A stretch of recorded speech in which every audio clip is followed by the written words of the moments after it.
Metabolit sekunder itu kan ada alkaloid, flavonoid. Alkaloid. Ya, begitu dong.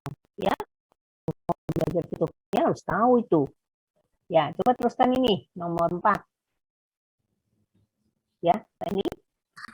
Nah, ini soalnya Ibu Made nih. Oh, ini soalnya siapa nih? Coba baca, Leni. Nomor 4. Seorang anak umur 6 tahun dibawa ke rumah sakit dengan keluhan sejak 2 hari yang lalu mengalami diare disertai lendir dan darah lebih dari 5 kali sehari.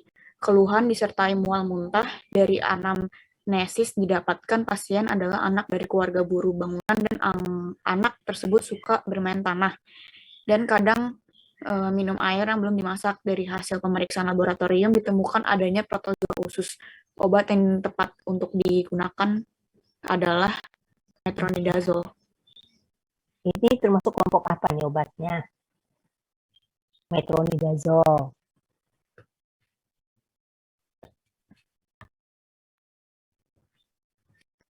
Kelompok amebisit bukan? Ya, amuba ya, membunuh amuba. Ya. Amuba itu ada 3 jenis kan? Di saluran cerna itu apa saja? Yuk, walaupun saya tidak mengajar, saya hafal.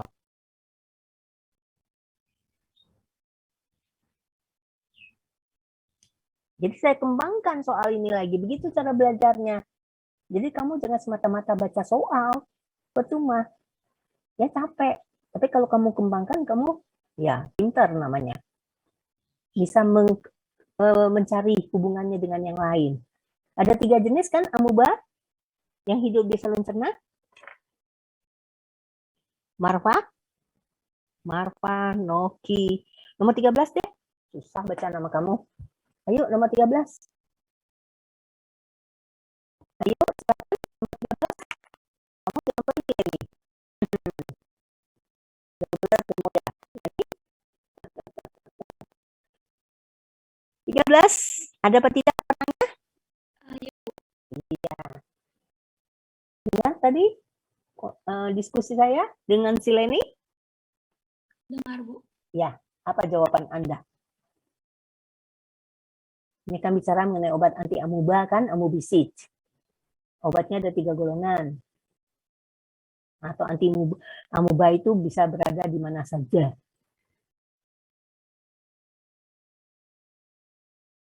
Nah, yuk. Kan barusan minggu kemarin sama Ibu Made. Anti amuba biasanya terakhir itu. Apa aja yang kamu belajar kemarin dengan Ibu Made Marfa? Kemoterapi parasit kan? Parasitnya ada 3 kan? Apa aja yang kamu belajar? Marfa? Apa aja? Kamu hadir nggak kuliah? Hadir, Bu. Apa aja yang kamu dapatkan? Apa yang kamu dapatkan kemarin waktu kuliah? Tentang topiknya apa saja? Ini kan bahan ujian ini. Marfa?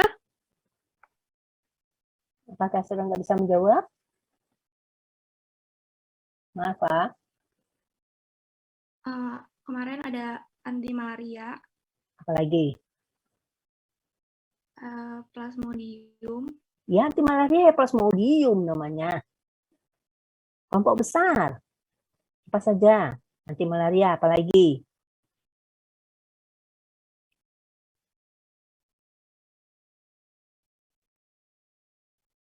Tinggal kamu Marfa, itu aja. Coba saya tanyakan lagi aja.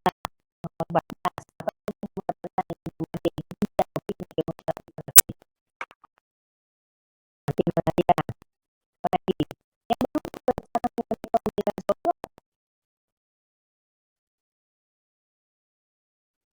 Aziza, kamu hadir nggak? Hidup atau di sana itu? Masih hadir nggak kamu? Aziza? Aziza, tadi saya dengar ada kamu, saya absen kamu.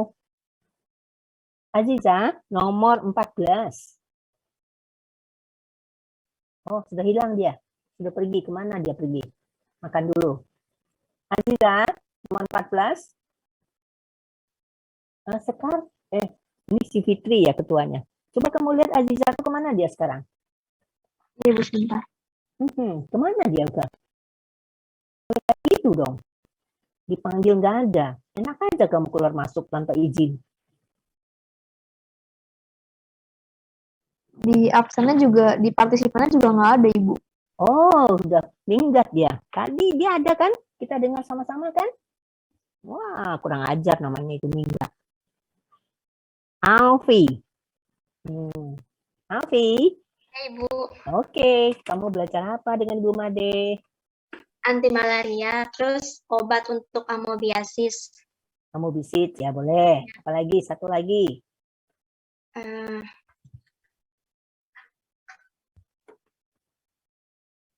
Apa? Buat cacing kan? anti helmintik, Bu. Ya, antel mintik. Ya, contohnya apa buat cacing? Kamu sebut aja salah satu.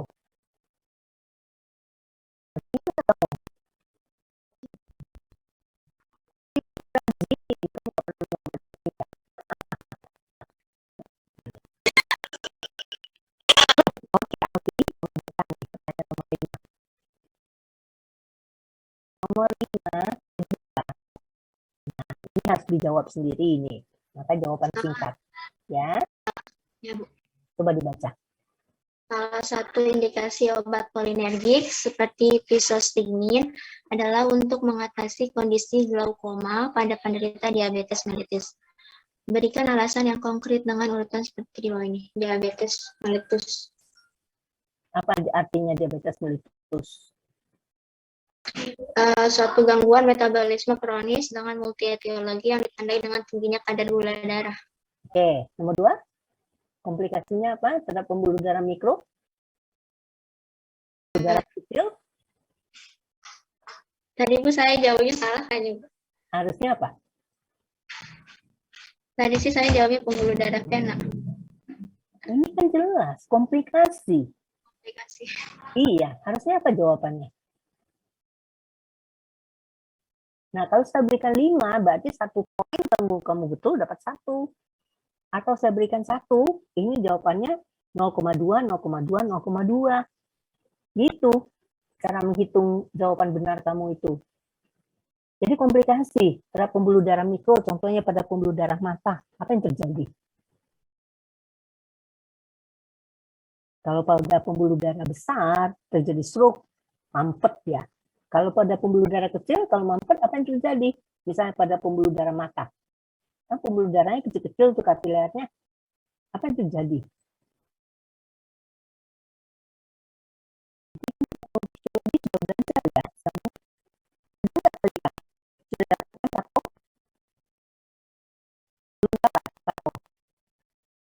Belum. Oke. Jadi pada pembuluh darah yang kecil itu tidak darahnya. Padahal daerah itu membutuhkan nutrisi, membutuhkan oksigen. Jadi tidak dapat berfungsi. Apa akibatnya pada mata? Kalau tidak ada supply. Apa yang terjadi? Kematian ya pasti. Nah kalau mata itu harusnya melihat kan? Nah kalau tidak bisa melihat apa namanya? Iya itu yang terjadi.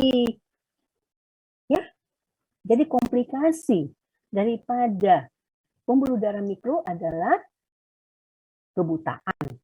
Nah penyakit ini disebabkan oleh apa? Glaukoma. Jadi jawabannya benar glaukoma. Komplikasinya pada mata, ya. Nah, nomor 3, kamu nggak bisa jawab ya, Mila. Ya, Bu. Mila, coba Ya, jawab. Bu. Nomor 3 itu. Pisostigmin, nama lain Poin-poin 3. Pisostigmin, nama lainnya antidotum, kan, Bu?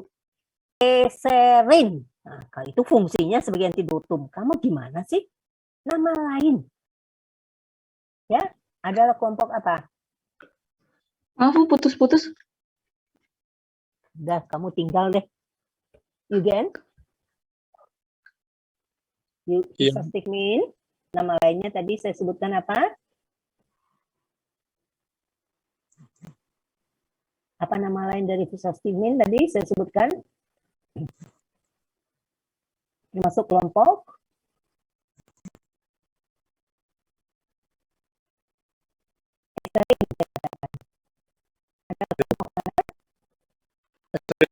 ya, nama lainnya. Kemudian kelompok apa dia? Apakah bekerja langsung atau tidak bekerja langsung?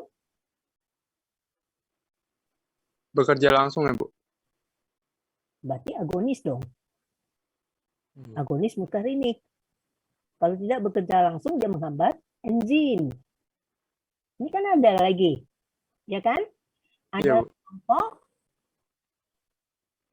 ya antikolin esterase yang bekerja secara bolak-balik atau tidak bolak-balik, reversible atau irreversible. Bolak-balik ya, Bu? Ya, oke. Jadi fisostigmin adalah aserin, adalah kelompok anti-kolin esterase yang bekerja secara reversible. Ya, oke. Kita teruskan lagi. Syafa nomor 18. Coba baca nomor 4. Syafa. Apa ini? Pemberian fisostigmin menimbulkan kondisi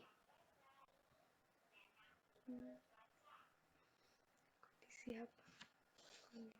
Ya, pada pupil mata pasti apa? Apakah bronkodilatasi? Hidriasis ya, Bu? Ini termasuk kelompok obat apa dia? Antikolinergik atau kolinergik?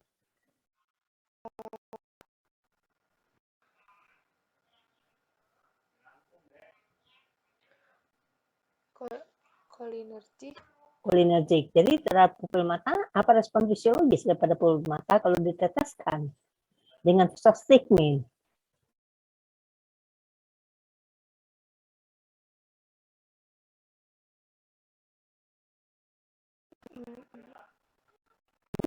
Apa yang terjadi pada pupil mata? Miosis atau midriasis? Miosis ya, Bu? Miosis berarti kontraksi daripada ototnya atau mendilatasi. Kontraksi ototnya. Nah, apa yang terjadi? Kondisi ini menyebabkan nomor 5, kalau kontriksi daripada otot pupil mata, akibatnya apa? Sehingga dapat digunakan jadi untuk DM kan? Kaitannya dengan nomor 1. Ini satu cerita ini. Apa yang terjadi dengan kondisi?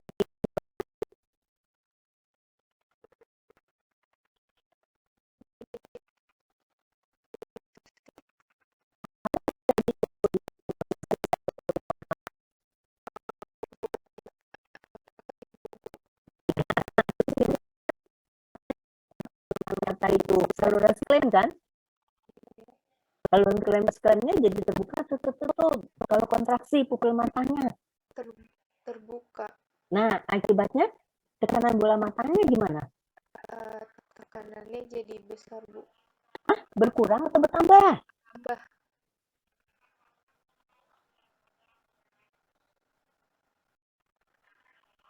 Cara mengalir cairannya.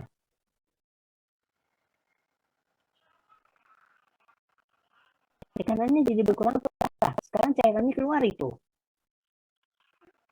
Bertambah, Bu. Bertambah pecah. Mau dikata. Jadi kamu harus jelas logikanya jalan. Ya, itu aja saja. Iim. Ini. Iim. Iya, Bu. Sekarang coba kamu review dari pertanyaan nomor 1 sampai 5.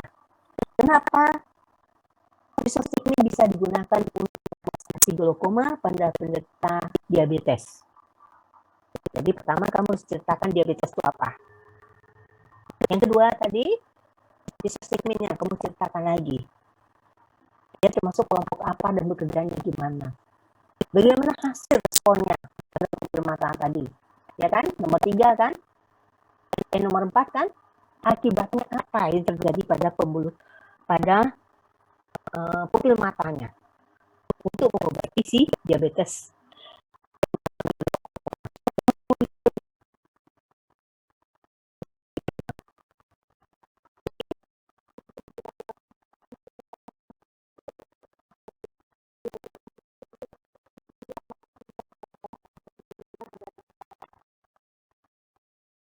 Nomor 2, komplikasi terhadap pembuluh darah mikro adalah trombosit arteri Glaukoma.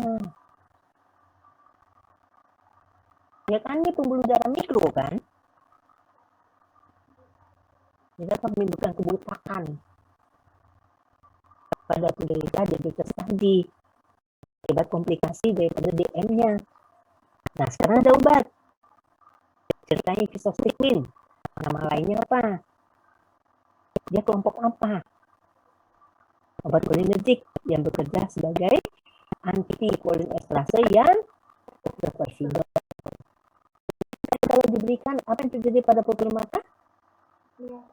Miosis. Akibat daripada miosis, apa yang terjadi?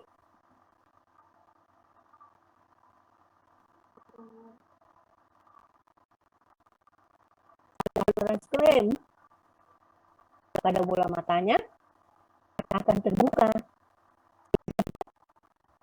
Tekanan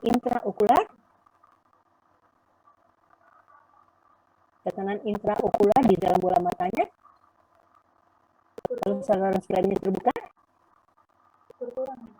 iya, makanya itulah manfaatnya Fisostigmin mengatasi glaukoma pada penderita diabetes tadi.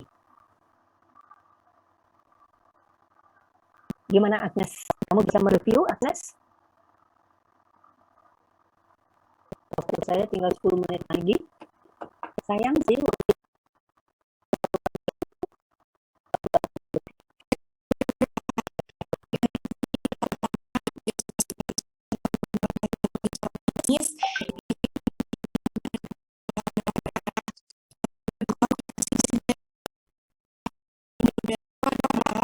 Glaukoma yang dapat menyebabkan kebutaan. Ya. Yang ketiga, Fisostigmin nama lainnya adalah heserin, adalah kelompok antikolinesterase yang bekerja secara bolak-balik atau reversibel. Pemberian Fisostigmin menimbulkan kondisi miosis ya Bu pada pupil. Ya. Kondisi ini menyebabkan saluran spleen tadi terbuka sehingga saluran terbuka karena tekanan dalam otot matanya berkurang ya Bu. Karena atau sehingga? Mana yang betul? Sehingga Ya, sehingga. Bu. Iya. Jadi kondisi ini menyebabkan saluran spleen terbuka sehingga cairan intraokular mata keluar dan tekanan di dalam bola mata berkurang. Nah, inilah cara kerja daripada Fisostigmin untuk mengobati glaukoma pada penderita diabetes. Ya, jadi saudara harus bisa membuat alurnya. Saya sudah coba membuat alur ini. Oke, silakan saya berikan kesempatan saudara foto ini dan buat jawaban yang benar. Ya, urutan sudah diatur, mau dibagi. Oke, kita teruskan dengan nomor selanjutnya ya. Oke, ini saya berikan di sini, selalu tinggal copy di bawah itu.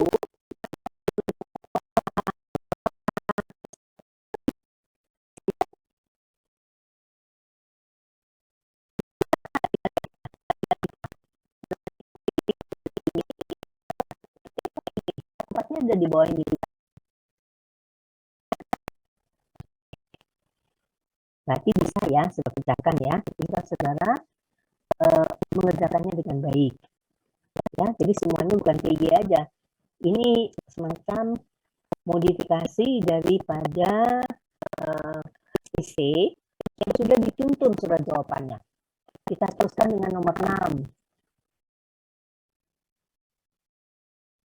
Nomor 6, coba sekarang nomor Iim tadi udah. Iim nomor 19. Iim kamu sudah 20. Rafael 20. Kamu baca. Kelihatan nggak kamu 20 nih? Ya, kurang ke bawah, Bu. Ya, sekarang saya besarkan tuh. Coba. Yang pertama, adrenoseptor terdapat pada otot polos, otot jantung, dan kelenjar esokrin. Otot jantung terdiri atas sel otoritmik dan sel kontraktil.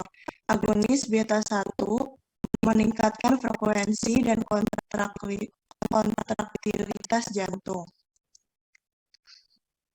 Kemudian pertanyaannya, Sel apa yang dipengaruhi oleh agonis beta 1 sehingga menimbulkan peningkatan kontraksi otot jantung? jawabannya apa?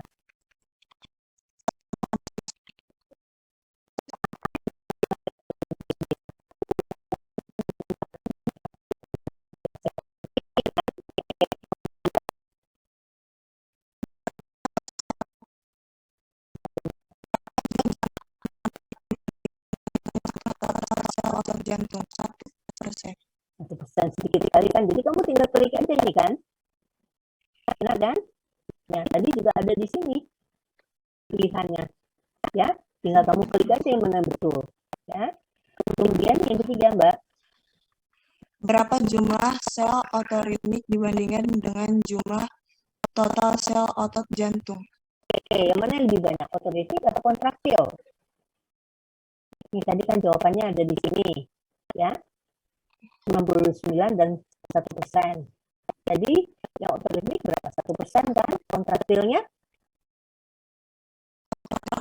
99%. Ya, baru betul. Jadi paling banyak kan kontraktilnya.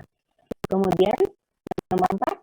Sel apa yang dipengaruhi oleh agonis beta 1 sehingga menimbulkan peningkatan dana jantung? Sel kontraktil. Otoritmik, Bu. Maaf. Kamu sih. Jadi kalau kamu sudah pilih nggak bisa bolak-balik ya. Ya. Kan di sini tinggal 2 aja, sel otoritmik atau sel kontraktil kan?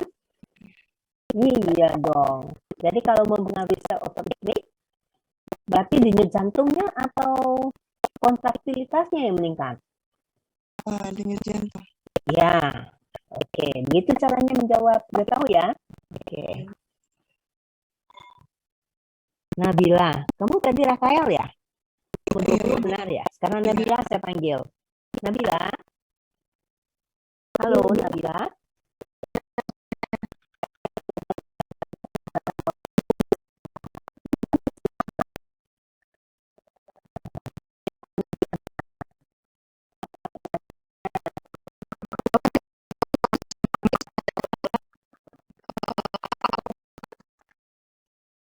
Tuh, sebentar ya. Kita cepatkan aja nomor 8. Nabila juga. Kamu bisa pilih. Nomor 8 coba Mbak. Prototipe dari obat adrenergik adalah adrenalin atau adrenaline. Semuanya memiliki struktur katekolamin.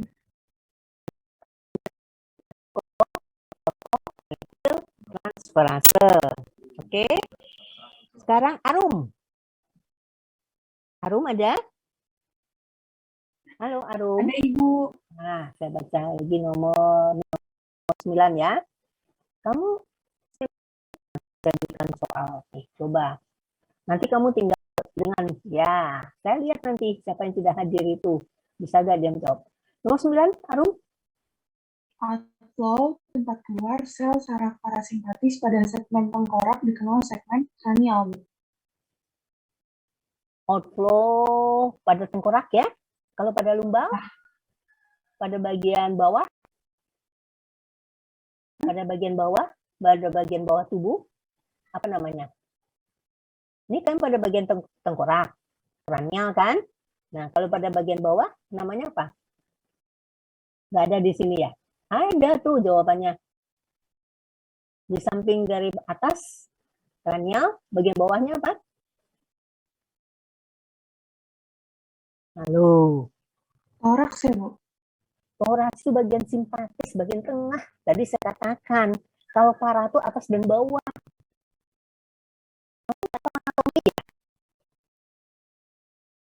Bagian bawahnya apa?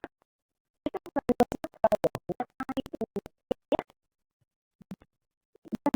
untuk menjawab dengan bagus. Elsa. Iya, Bu. Oke, sekarang kita beralih ke nomor 10. Tinggal nomor 10 lagi cobaan Mbak, Esther Pauline. Baca. Iya, Bu. Acetylcholine adalah kelompok agonis muscarinic yang bekerja melalui ikatan dengan ikatan muscarinic.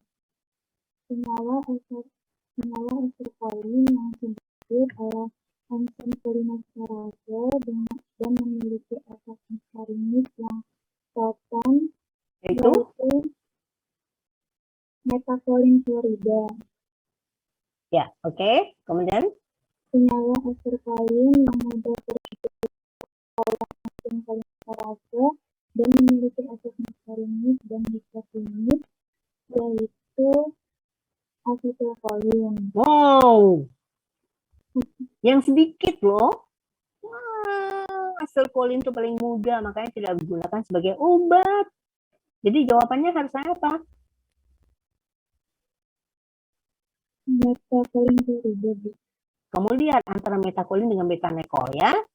Kemudian yang sedikit ya, kemudian senyawa acetylcholine yang tidak mudah terhidrolisis oleh enzim cholinesterase dan memiliki efek muscarinic, yaitu betanekol, Bu. Nah, jangan sampai terbalik kamu yang tidak mudah terhidrolisa. Jadi kamu lihat yang itu tabelnya. Yang mana plusnya paling banyak. Ya, tidak mudah tanda negatif. Ya, berarti tidak mudah terhidrolisa. Kalau acetylcholine kan positifnya sampai 4 itu mudah terhidrolisa. Ya. Oke. Sekarang nomor 11. Nomor 11 siapa lagi yang mau baca ini? Nah, tinggal oke, nomor 11 si Naimi, nomor 24. Ini udah terakhir nih, waktunya sudah habis. Kondisi bising usus meteoristik muncul dengan melemahnya atoni.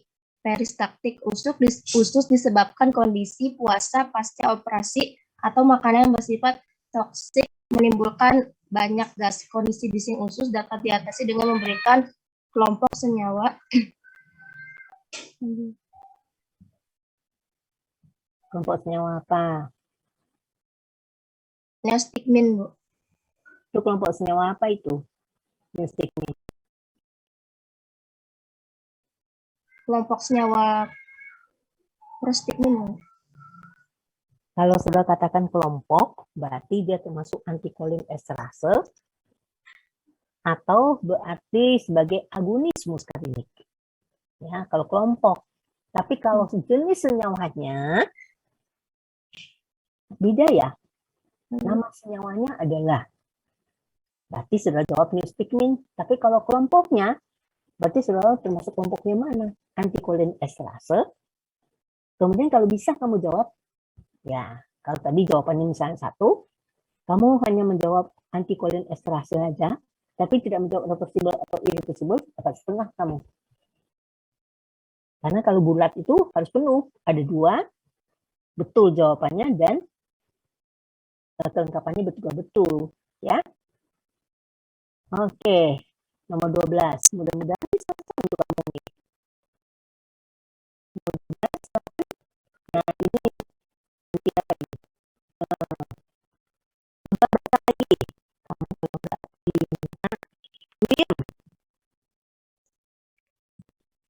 Suatu pasien wanita mendapatkan pengobatan ini dalam kondisi hamil trimester kedua. Obat anti malaria pada wanita hamil adalah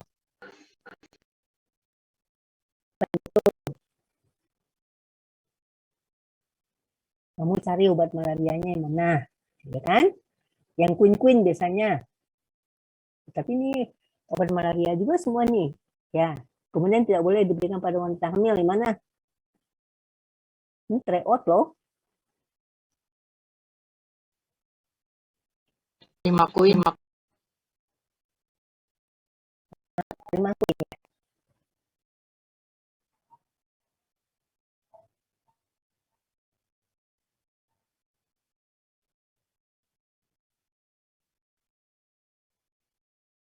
Apakah betul prima kuin jawabannya? Kamu lihat ya. Oke, sekarang 13 lagi supaya cepat nih. Nah, masih ini malaria lagi 13. Siapa yang mau baca ini? Dava. Ibu. Ya, silakan baca. Antifolat drugs. Seorang penderita malaria falciparum sedang menjalani pengobatan dengan obat antifolat drugs. Pasien memiliki riwayat alergi terhadap golongan sulfa, maka irimetamin dapat diberikan bersama dengan obat.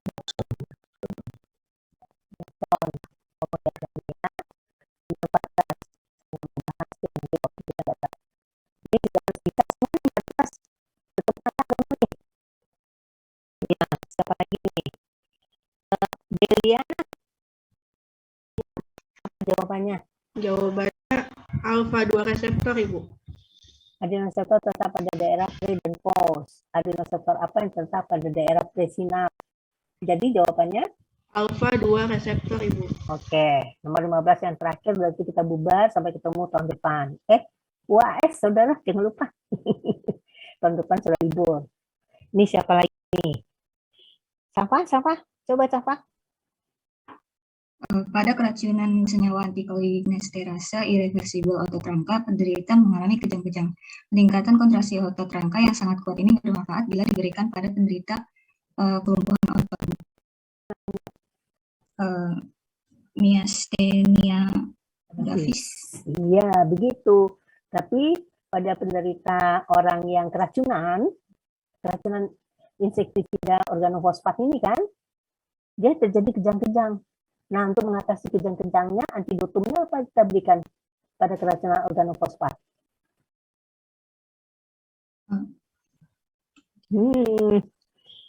Itu kan golongan obat kolinergik. Berarti diberikan obat anti-kolinergik. Contohnya apa? Tadi atropin sampai kondisinya atropinisasi. Jadi pada keracunan organofosfat salivanya banyak atau sedikit? Banyak. Ya, kalau terjadi diberikan atropin salivanya jadi berkurang. Nah, jadi gimana? Rendah atau tinggi?